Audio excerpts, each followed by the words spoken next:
Mission institute के YouTube channel पर सभी विद्यार्थी गणों का पुरजोर तरीके से स्वागत है। मेरे विद्वान साथियों, आज जो आपका सेशन होने वाला है बहुत ही मज़ेदार और शानदार होने जा रहा है। वो आपका जो बिंदुवार चर्चा होगी वह बिंदु आपका होगा वर्ण विचार यानी कि वर्णमाला। वर्णमाला। अब मेरे विद्वान साथियों, हम पहले समझते हैं वर्णमाला कहते किसे। वर्णमाला में वर्णों की संख्या कितनी होती हैं। जो आज तक आप लोग की भ्रांतियां हैं सभी भ्रांतियां दूर होने वाली है। वर्णमाला में कुल वर्णों की संख्या 52 यानी कि 52 होती है। कितनी होती है? 52 होती है। और मेरे विद्वान साथी, वर्णमाला कहते किसे हैं? वर्णों के क्रमबद्ध एवं व्यवस्थित समूह को हम क्या कहते हैं? वर्णमाला कहते हैं। यानी वर्णमाला में वर्णों की संख्या कितनी होती है? 52 होती है। वर्णमाला कहते किसे हैं? वर्णों के क्रमबद्ध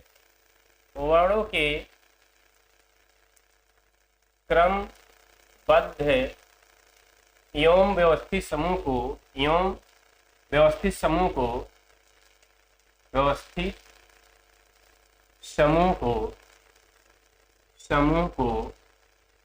हम वर्ण विचार या वर्णमाला कहते हैं। क्या कहते हैं? वर्णमाला कहते हैं। ठीक है। वर्णमाला को दो भागों में बांटा गया है, यानी कि कौन कौन से हैं? पहला आपका आता है स्वर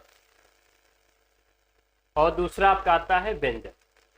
पहला आपका आता है स्वर, दूसरा आता है व्यंजन। अब मेरे विद्वान साथी, हम समझने का प्रयास करते हैं स्वर किसे कहते हैं और व्यंजन किसे कहते हैं। वे वर्ण जो हिंदी व्याकरण में स्वतंत्र रूप से बोले जाते हैं उन्हें हम क्या कहते हैं? स्वर कहते हैं।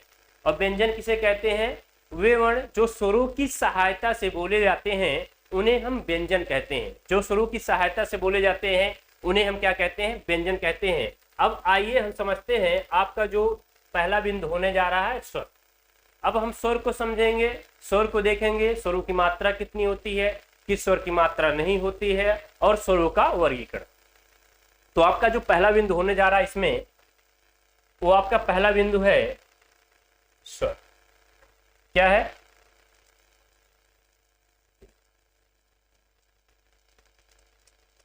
स्वर। अब समझते हैं स्वर किसे कहते हैं। वे वर्ण जो स्वतंत्र रूप से बोले जाते हैं, वे वर्ण जो स्वतंत्र रूप से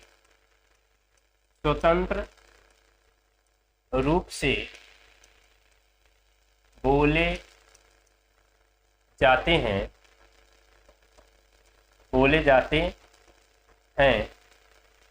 उन्हें हम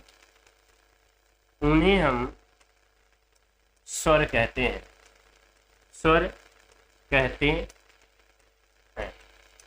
हिंदी में कुल स्वरों की संख्या 11 है।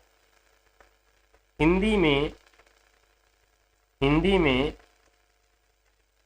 कुल स्वरों की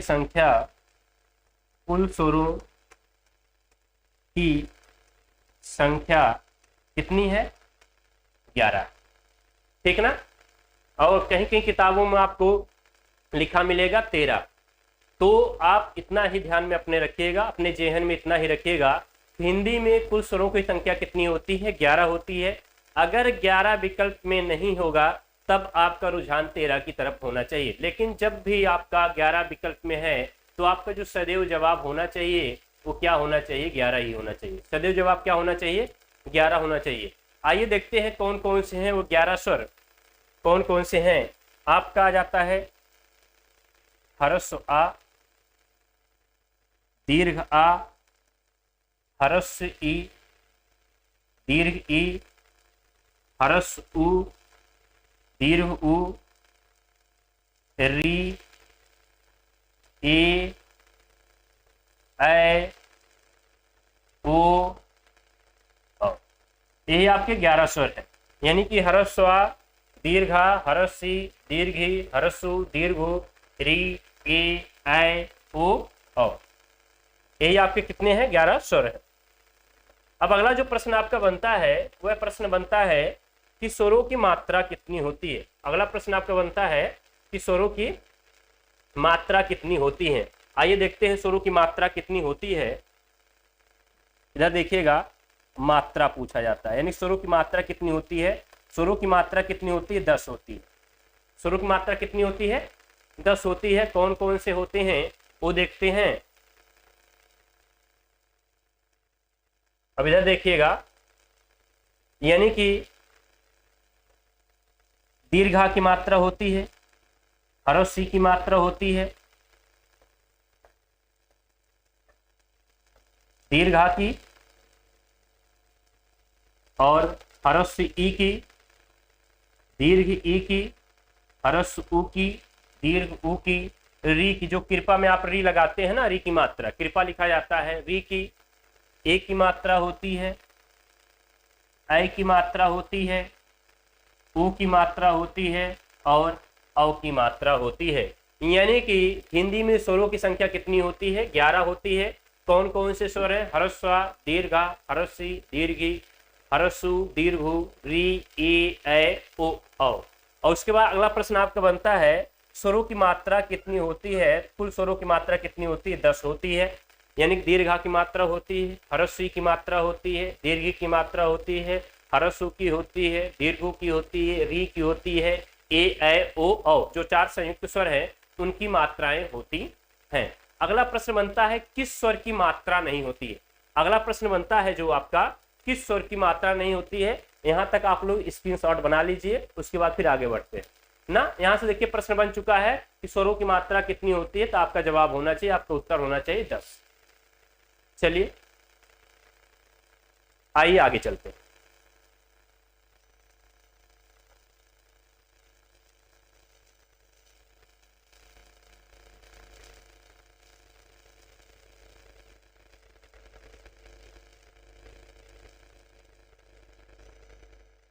अगला जो आपका प्रश्न बन चुका है, किस स्वर की मात्रा नहीं होती है।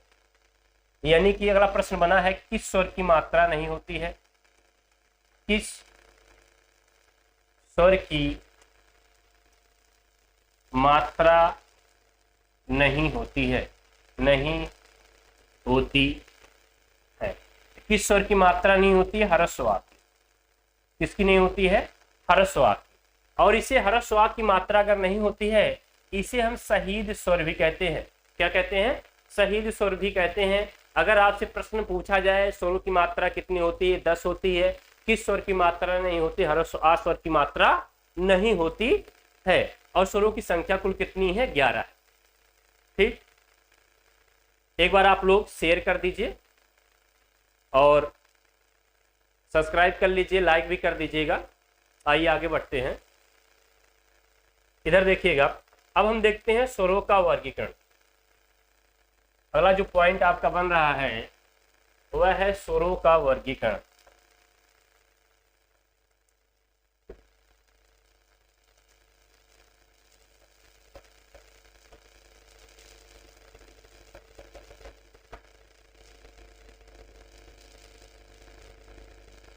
अगला जो बिंदु है आपका,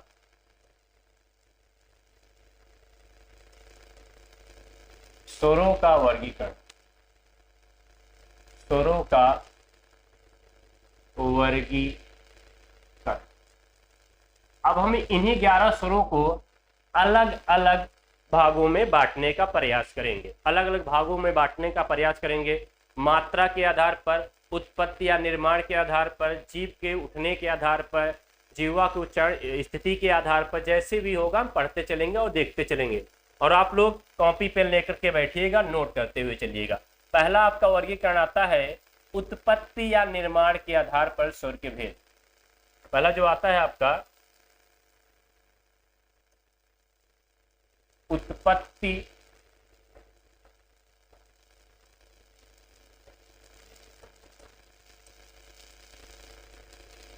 पहला जो आएगा आपका, इधर देखिएगा,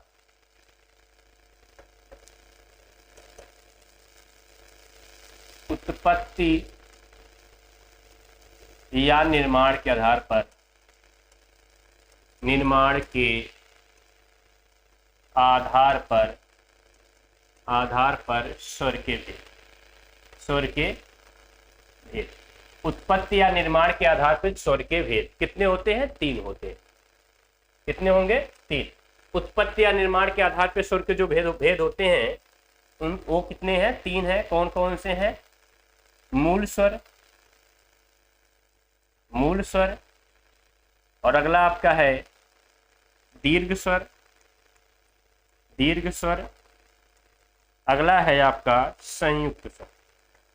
कौन सा है भैया? संयुक्त स्वर। अब इधर देखिएगा, मूल स्वर को मूल स्वर क्यों कहा जाता है? क्योंकि इन्हीं मूल स्वरों से अन्य स्वरों का निर्माण हुआ है, इसीलिए इसे हम मूल स्वर कहते हैं। मूल स्वर को मूल स्वर क्यों कहा जाता है? क्योंकि इन्हीं मूल स्वरों से अन्य स्वर का निर्माण हुआ है, इसीलिए इन्हें मूल स्वर कहा जाता है। और दीर्घ स्वर को दीर्घ स्वर क्यों कहा जाता है? क्योंकि दो मूल स्वरों को आपस में मिला देने से जो तीसरा आपका स्वर बनता है वो क्या कहलाता है? दीर्घ स्वर कहलाता है, इसीलिए इन्हें दीर्घ स्वर कहते हैं। क्योंकि दो मूल स्वरों को मिला करके आपस में बड़ा बनाया जाता है, इसीलिए इसे क्या कहते हैं? दीर्घ स्वर कहते हैं। संयुक्त स्वर किसे कहते हैं? दो एक समान एक आसमान, दो असमान स्वरों को मिला करके जब तीसरा स्वर बनाया जाता है तो उसे हम संयुक्त स्वर कहते हैं। दो असमान स्वरों को मिला करके जब तीसरा स्वर बनाया जाता है तो उसे हम क्या कहते हैं? संयुक्त स्वर कहते हैं। आइए देखिएगा कौन कौन से हैं, यानी कि मूल स्वर कौन कौन से हैं? हर्ष आ, हर्ष ई और हर्ष उ री, ये आपके मूल स्वर हैं। इनकी संख्या कितनी है? 4। ठीक ना। और दीर्घ स्वर कौन कौन से हैं? दीर्घ आ, दीर्घ ई, दीर्घ उ, ये आपके 3, ये आपके दीर्घ स्वर हैं। उसके बाद संयुक्त स्वर कौन कौन से हैं? ए, ऐ, ओ और अ। इनकी संख्या कितनी है? 4। इधर देखिएगा, जब आप दो मूल स्वर को मिला देंगे, इधर समझने का प्रयास करते हैं। जब आप ह्रस्व आ को और ह्रस्व आ को मिला देंगे तो हमें क्या प्राप्त होता है? दीर्घा। क्या प्राप्त होता है? दीर्घा प्राप्त होता है। यानी कि दो मूल स्वरों को मिला करके हमें जो स्वर प्राप्त होता है उसे हम क्या कहते हैं? दीर्घ स्वर कहते हैं। उसे हम क्या कहते हैं? दीर्घ स्वर कहते हैं। वही स्थिति आपकी ई की बनेगी। जब दो मूल स्वरों को मिला करके हमें तीसरा बड़ा स्वर प्राप्त होता है उसे हम क्या कहते हैं? दीर्घ स्वर कहते हैं। अब देखिएगा, एक ई आपका मूल स्वर है, ए भी आपका मूल स्वर है, और दोनों को मिला करके जो तीसरी स्थिति प्राप्त हो रही है वो आपका दीर्घ स्वर है। कौन सा है भैया? दीर्घ स्वर है। ठीक। उसके बाद इधर देखिएगा, जब आप देखेंगे ए किन किन वर्णों से मिलकर के बना है तो ये आपका ह्रस्व आ और प्लस ई से मिलकर के बना है। दो असमान स्वर हैं, दो मूल असमान स्वर हैं, और जब दो मूल असमान स्वरों से तीसरा स्वर बनता है तो उसे हम क्या कहते हैं? संयुक्त स्वर कहते हैं। क्या कहते हैं? संयुक्त स्वर कहते हैं। और इधर देखिएगा, आपका प्रश्न एक और बन चुका है जो पीछे होना चाहिए था कि इन सभी स्वरों में किन स्वर का स्त्रीलिंग में प्रयोग किया जाता है? इन सभी स्वरों में से किस स्वर का स्त्रीलिंग में प्रयोग किया जाता है? आप कमेंट बॉक्स में जवाब करिए, उत्तर दीजिएगा। कमेंट बॉक्स में इसका आप उत्तर करिएगा कि किन स्वरों का स्त्रीलिंग में प्रयोग होता है 11 स्वर में से। ठीक है ना। आगे बढ़िए, शॉर्ट स्क्रीन ले लीजिए इतना, फिर आगे चलते हैं। अब आगे देखिएगा, अगला जो स्वरों का वर्गीकरण आएगा आपके समक्ष,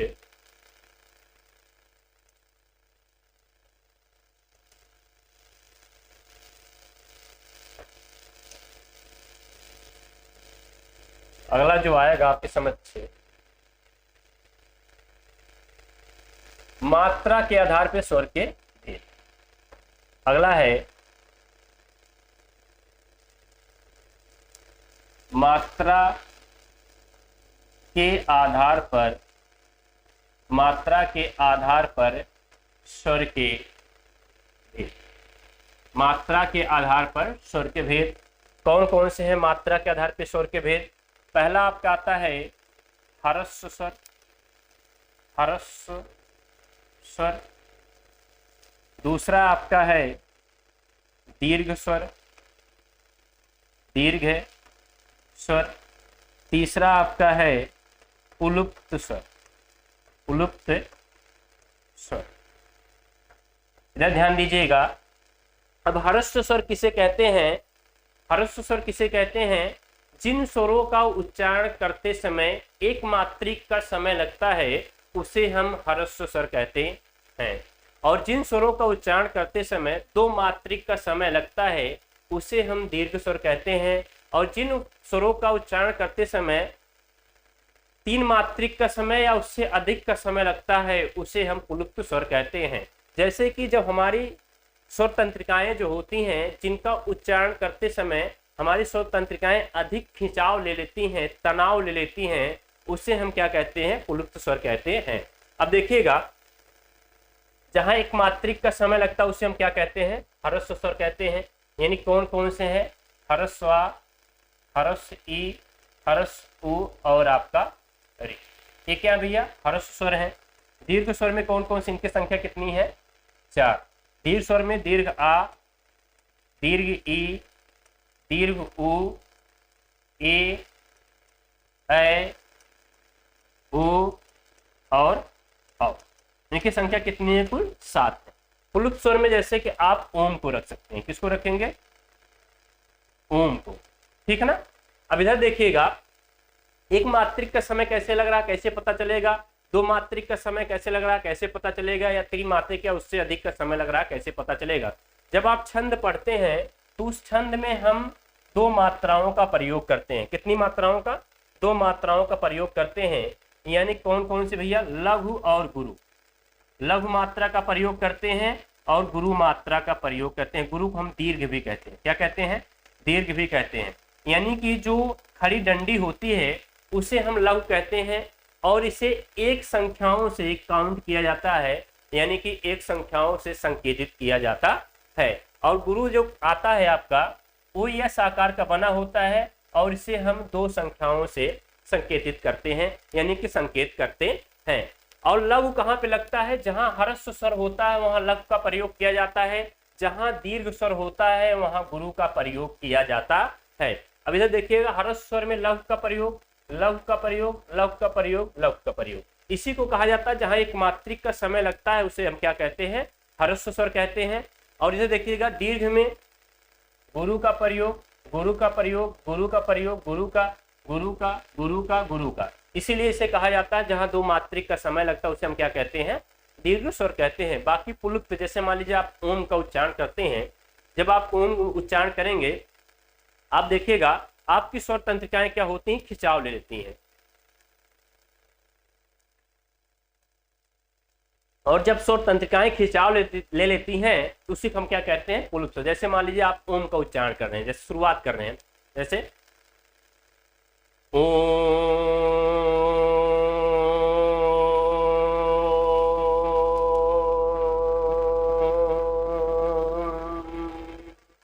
समझ पा रहे ना? यानी कि जब हम ओम का उच्चारण कर रहे हैं तो हमारी स्वर तंत्रिकाएं क्या हो रही हैं भैया? खिंचाव ले रही हैं, ज्यादा समय ले रही हैं। इसीलिए इसे क्या कहा जाता है? पुलुप्त स्वर कहा जाता है। क्या कहा जाता है? पुलुप्त स्वर कहा जाता है। स्क्रीनशॉट बना लीजिए, फिर उसके बाद आगे बढ़ते हैं। स्क्रीनशॉट बना लीजिए आप लोग।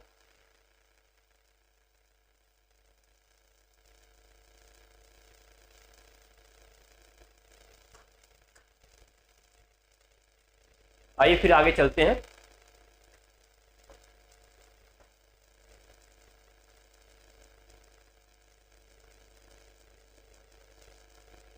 पहले देखिएगा, अगला आता है स्वरों के वर्गीकरण में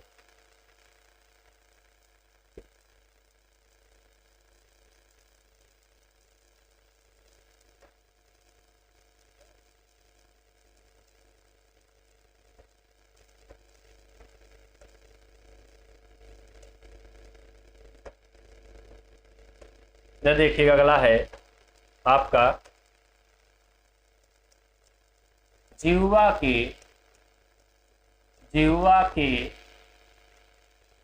उच्चारण स्थिति के आधार पर, उच्चारण स्थिति के आधार पर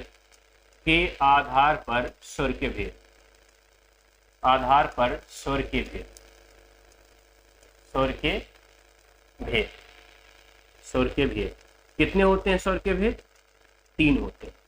कितने होते हैं? 3। जैसे मान लीजिए जिह्वा के उच्चारण स्थिति के आधार पर हम देख रहे हैं, तो ये आपकी मान लीजिए जिह्वा है, क्या है आपकी? जिह्वा है।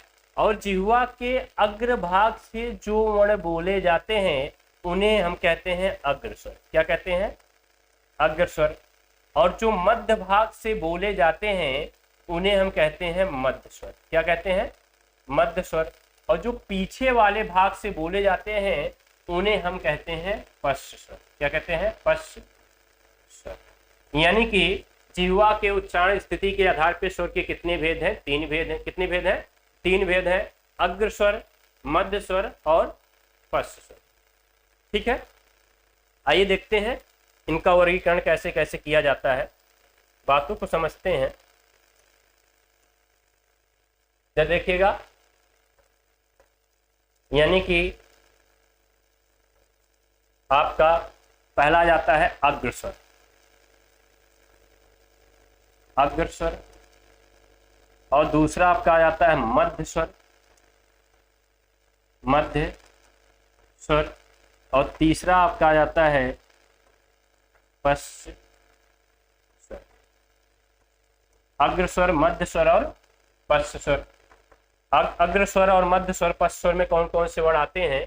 एक हमने सूत्र बनाया है, आओ उल्लू पीछे पीछे, हरस्वा को छोड़ो बीचे बीचे।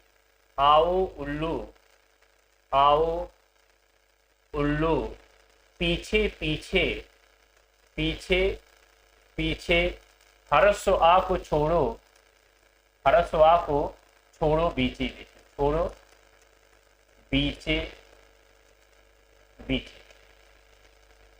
आओ उल्लू पीछे पीछे, हरस्व आ को छोड़ो बीचे बीचे। यहां ध्यान से देखिएगा, यानी कि आओ उल्लू पीछे पीछे, इतनी स्थिति कहां पे होगी? पश्च स्वर में होगी। आओ उल्लू पीछे पीछे, हरस्व आ को छोड़ना कहां पे है? बीच में छोड़ना है। अब इधर देखिएगा, आपका दीर्घा से आपका दीर्घ आ गया, ओ से आपका ओ और औ दोनों आ गया, औ दोनों आ गया। ऊ से आपका हरस्व और दीर्घ दोनों आ गया, ऊ से आपका हरस्व और दीर्घ दोनों आ गया, और दीर्घ दोनों आ गया। यानी कि इतनी स्थिति कहां पे छोड़ना भैया? पीछे पीछे, यानी पश्च स्वर में छोड़ना। आओ उल्लू पीछे पीछे, यानी कि दीर्घ आ क्रम से कर लीजिए, दीर्घ आ, हरस्व उ, दीर्घ उ, ओ और औ। कहां पर रहेंगे भैया? पश्च स्वर में रहेंगे। कहां पर रहेंगे? पश्च स्वर में। और हरस्व आ को छोड़ो बीचे बीच से, हरस्व आ कहां पे आ जाएगा? बीच में आ जाएगा। कहां पे आ जाएगा? बीच में। बाकी जितनी स्थिति अब आपकी बच रही है वो कहां पे चले जाएंगे? ऊपर चले जाएंगे। कहां पे चले जाएंगे? ऊपर चले जाएंगे। ठीक, और बाकी सभी स्वरों को ऊपर बैठा दीजिए। कौन कौन से स्वर ऊपर चले आएंगे? जब देखिएगा, हरस्व ई, दीर्घ ई, उसके बाद आपका ए ऐ। इधर देखिएगा, ध्यान सुनिएगा, 3 2 5, 5 4 9 10। क्योंकि जिह्वा के उच्चारण स्थिति के आधार पर स्वरों को 10 ही भागों में बांटा गया है, क्योंकि यहाँ 10 ही स्वर स्वीकार किए जाते हैं। लेकिन ध्यान सुनिएगा, लेकिन एक बार प्रश्न आपका बन चुका है, प्रश्न पूछा गया है कि री किस स्वर में आता है? अग्र स्वर में, मध्य स्वर में या पश्च स्वर में? तो आप री को भी यहाँ पे रख लीजिए। री किस में आता है? अग्र स्वर में आता है। प्रश्न बनने की वजह से हम कहाँ पे रख रहे हैं? अग्र स्वर में रख रहे हैं। लेकिन अगर ऐसा प्रश्न आपका बनता है कि जिह्वा के उच्चारण स्थिति के आधार पर स्वर के कितने भेद हैं, तो आपका जवाब क्या होना चाहिए? 10 हैं। कौन कौन से हैं? री को छोड़ करके बाकी सभी हैं। लेकिन अगर प्रश्न बनता है री किस में आता है? अग्र स्वर में, मध्य स्वर में या पश्च स्वर में, तो आपका जवाब होना चाहिए री अग्र स्वर में आता है। ठीक है, नोट कर लीजिए इतना, या स्क्रीनशॉट बना लीजिए आप लोग।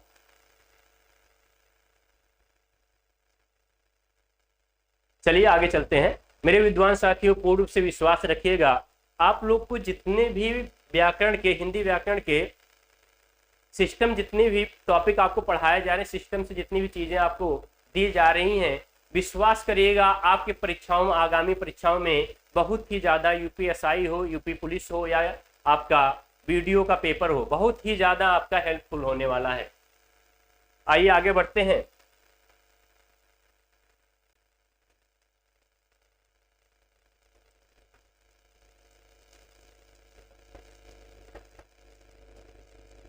आगे देखते हैं स्वरों के वर्गीकरण में।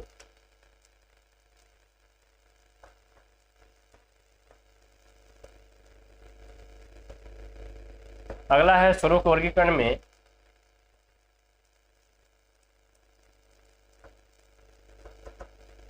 ओष्ठ आकृति के आधार पर स्वर के भेद। ओष्ठ आकृति के आधार पर, आकृति के आधार पर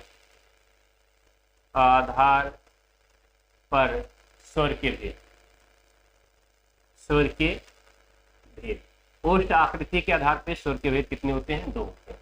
ओष्ठ आकृति के आधार पर स्वर कितने भेद होते हैं? 2। कौन कौन से होते हैं?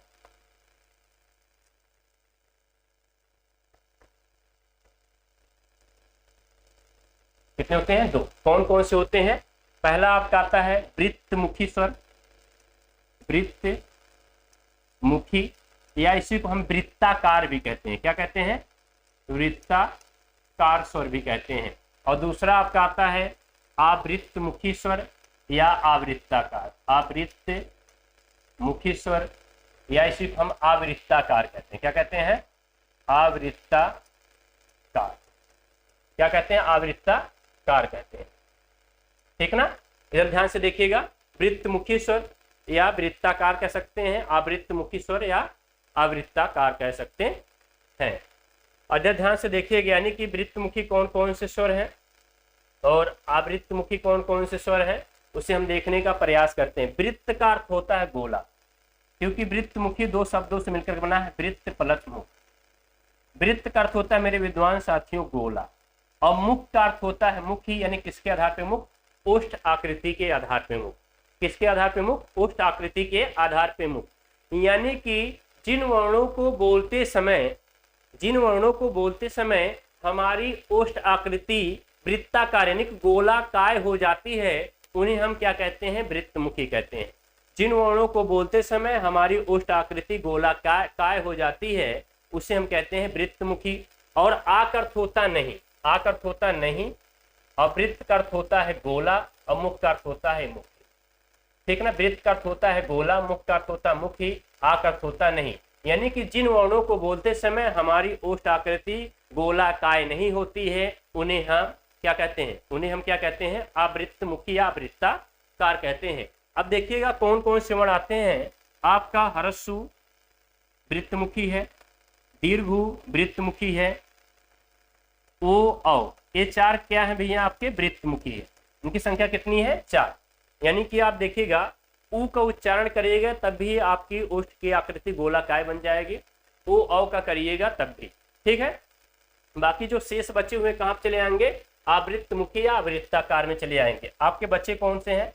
ह्रस्व, दीर्घा, ह्रस्वी, दीर्घी, उसके बाद आपके ए, ऐ और री। री को काउंट नहीं किया था, इनके री को भी रख लीजिए। 2, 2, 4, 2, 6 इधर आ गए, 6, 4, 10 होते हैं, और बाकी री को आप रख लीजिए, 11 हो गए। बात को समझ पा रहे हैं? ठीक है। वृत्तमुखी किसे कहते हैं? आवृत्तमुखी, आवृत्ताकार किसे कहते हैं? और किसके आधार पे हम देख रहे थे? ओष्ठ आकृति के आधार पे स्वर कितने भेद होते हैं? 2 होते हैं। और कौन कौन से आपके समक्ष उपस्थित है? 7 स्क्रीन बना लीजिए, फिर उसके बाद हम लोग आगे चलते हैं। 7 स्क्रीन बना लीजिए, उसके बाद फिर हम लोग आगे चलते हैं। चलिए फिर आगे देखते हैं आप कौन कौन से बचे हुए हैं आपके।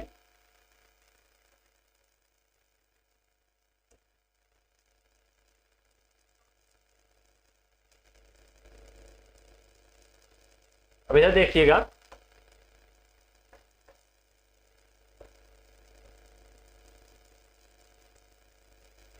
अगला आपका आता है ओष्ठ के उठने के आधार पे,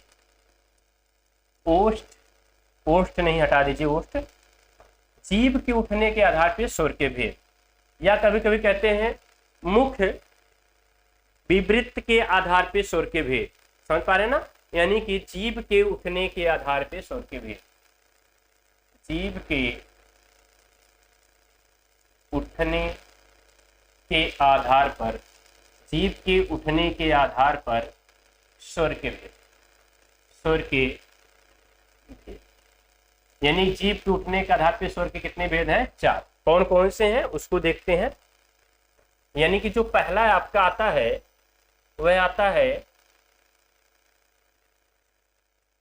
संवृत्तमुखी, समृद्ध मुखी स्वर या समृद्धाकार स्वर, समृद्ध मुखी स्वर।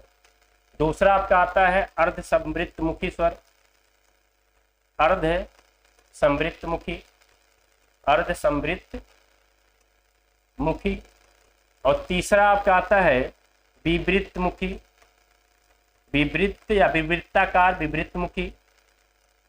कभी कभी विवृत्तकार कह देता है, विवृत्ताकार कह देता है, या विवृत मुखी हो जाते हैं। और चौथा आता है अर्ध विवृत मुखी,